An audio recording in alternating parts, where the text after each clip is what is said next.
Dinas Kesehatan Palembang mencatat kasus COVID-19 di kota ini meningkat sejak awal November 2022 dengan penambahan kasus perharinya 46 orang dari rata-rata sebelumnya 10-12 kasus. Total kasus konfirmasi positif di Palembang mencapai 284 kasus dan 7 orang gejala berat disertai komorbid dirawat di rumah sakit. Peningkatan kasus COVID-19 dipengaruhi varian baru XBB, meski belum terdeteksi di Palembang karena masih dalam pemeriksaan sampel di Litbangkes, serta mulai abainya masyarakat pada protokol kesehatan. Sebagai upaya penanganannya, Dinkes Palembang memperkuat 3T dengan pemeriksaan 30 orang dari satu kasus konfirmasi dan penambahan jumlah tempat tidur di rumah sakit yang saat ini di Palembang tercatat 45% atau 100 tempat tidur dari 19 rumah sakit rujukan.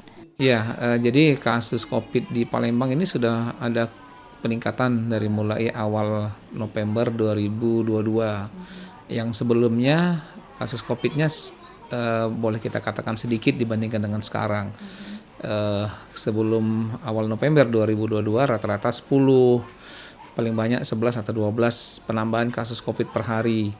Nah, sejak awal November sampai dengan sekarang cukup tinggi juga, rata-rata per hari ada 30, bahkan pernah sampai 46 kasus COVID per hari, kasus yang baru.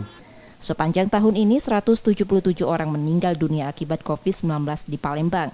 Status Palembang saat ini berada di zona kuning menerapkan PPKM level 1. Reski Oktora, Muklas Diferensial, Kompas TV, Palembang, Sumatera Selatan.